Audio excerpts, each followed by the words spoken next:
Jadi untuk pemotongan gulma atau rumputnya saya usahakan sekecil mungkin. Assalamualaikum warahmatullahi wabarakatuh. Teman-teman sahabat petani sawit mandiri, selamat pagi.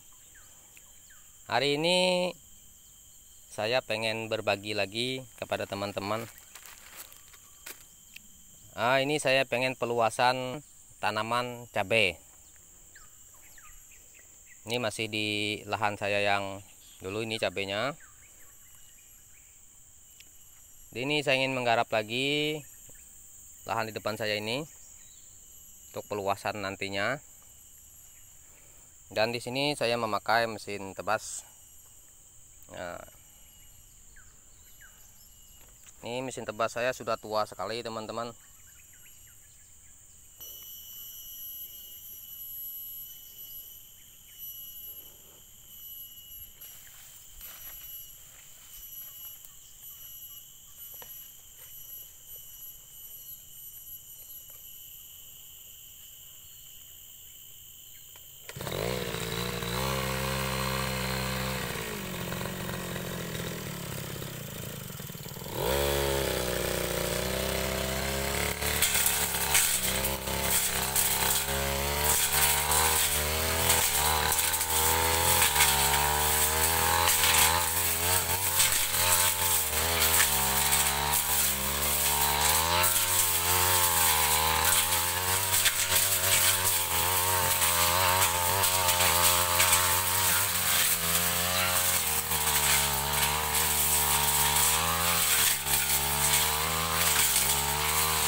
karena nantinya dari gulma di lahan ini akan saya manfaatkan menjadi kompos untuk mengganti pupuk kandang.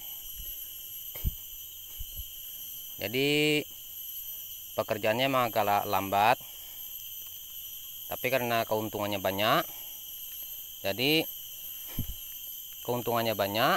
Seperti lahan saya yang ada itu kemarin hanya memanfaatkan gulma yang ada di lahan itu sendiri, jadi tidak ada pupuk dasar, hanya saya kasih pupuk susulan. Jadi hasilnya agak lembut seperti ini, lembut-lembut. Nanti ini akan saya semprot dengan mikroba pengurai dan saya timbun dengan tanah agar bisa langsung menjadi kompos.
ini matanya tumpul.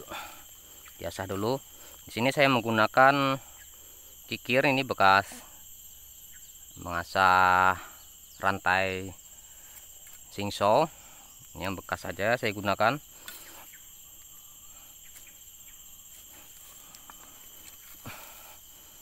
Biar simple. Untuk pengasahannya seperti ini aja ya teman-teman.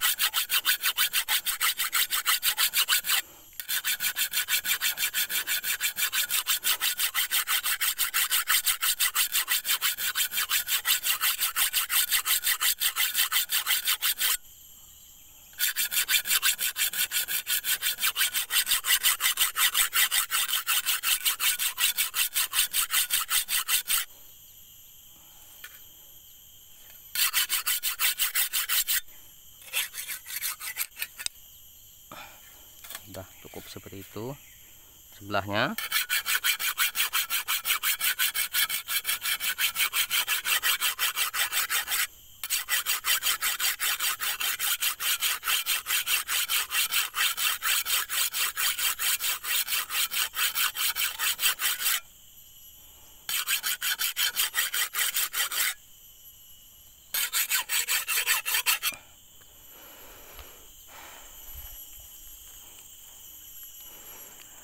Jadi yang perlu diperhatikan untuk melakukan penggarapan ulang ini kan asalnya hutan seperti itu ya teman-teman.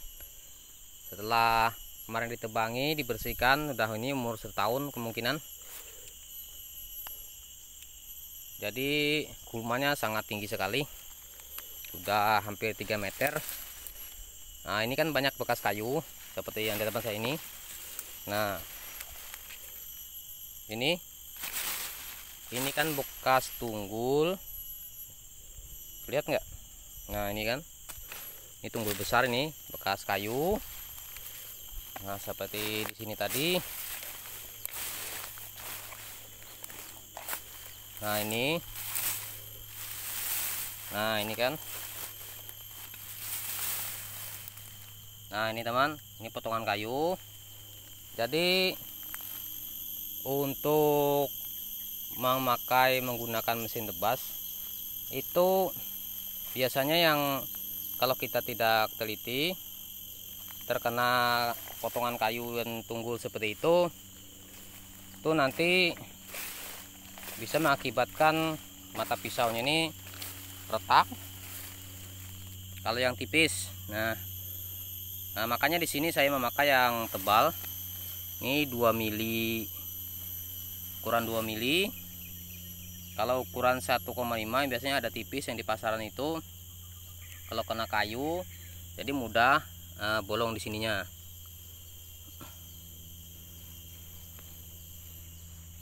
Mudah bolong di lubang baut ini. Jadi perlu diperhatikan itu. Dan yang kedua lagi biasanya yang kalah itu khas lentur di dalam pipanya ini. Yang ketiga kampas ganda, itu cepat aus. Nah, jadi ada trik tersendiri untuk menggarap lahan di perkebunan menggunakan mesin tebas. Nah, misal saja lahan gambut yang gambutnya agak tebal, karena ini posisinya kan lahan rawa gambut. Nah, jadi tidak gambut semua, biasanya itu sekitar paling tebal 50 cm. Untuk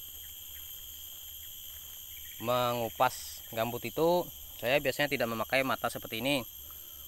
Jadi tidak memakai mata pisau seperti ini, tapi mata pisau yang lebih tebal dan lebih kecil. Biasanya hanya ukuran 25 cm. Karena ini lahannya gulmanya seperti ini banyaknya, makanya saya menggunakan mata pisau yang lebih panjang.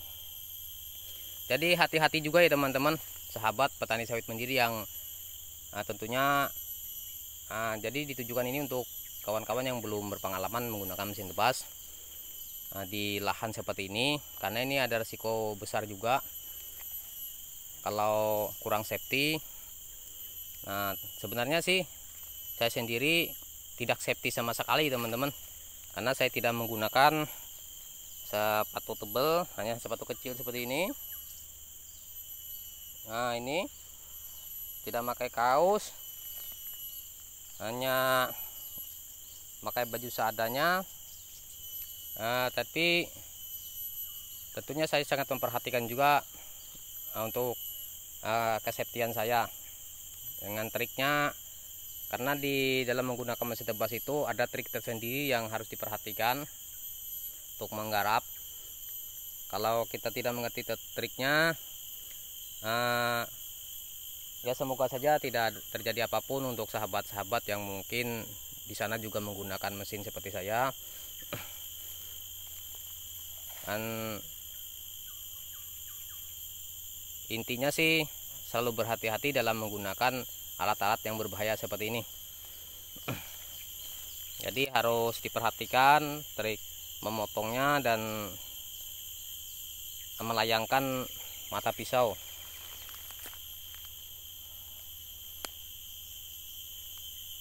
Jadi mungkin ini saja yang bisa saya bagikan kali ini ya sahabat petani sawit mandiri. Semoga kedepannya channel ini bisa terus berkembang dan bisa terus berbagi, dan doakan saja saya tetap sehat sehingga saya bisa membagikan trik yang sederhana yang mungkin bagi sebagian banyak orang tidak bermanfaat.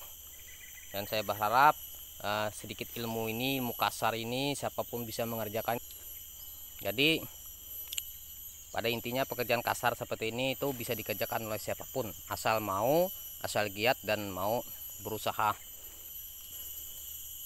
Oke teman-teman sahabat petani sawit mandiri, ini saya lanjutkan dulu karena ini masih pagi, masih sekitar jam 8, masih panjang waktu saya untuk bekerja sampai ke ujung sana. Dan ini lahan ini nanti akan saya keringkan dulu sampai kering, dan akan saya kasih mikroba dan saya tutup untuk menjadikan kompos dari gulma ini. Setelah umur 1 bulan biasanya baru saya tanami, dan alhamdulillah itu hasilnya seperti itu, sudah dibilang super subur. Terima kasih sahabat sawit petani sendiri yang selalu mendukung channel saya. Jangan lupa yang belum subscribe, klik tombol subscribe-nya, yang tidak klik tombol like-nya biar channel saya bisa terangkat dan saya bersemangat lagi membagikan konten-konten yang lebih bermanfaat. Terima kasih terus menonton channel saya. Assalamualaikum warahmatullahi wabarakatuh. Salam tandan berduri.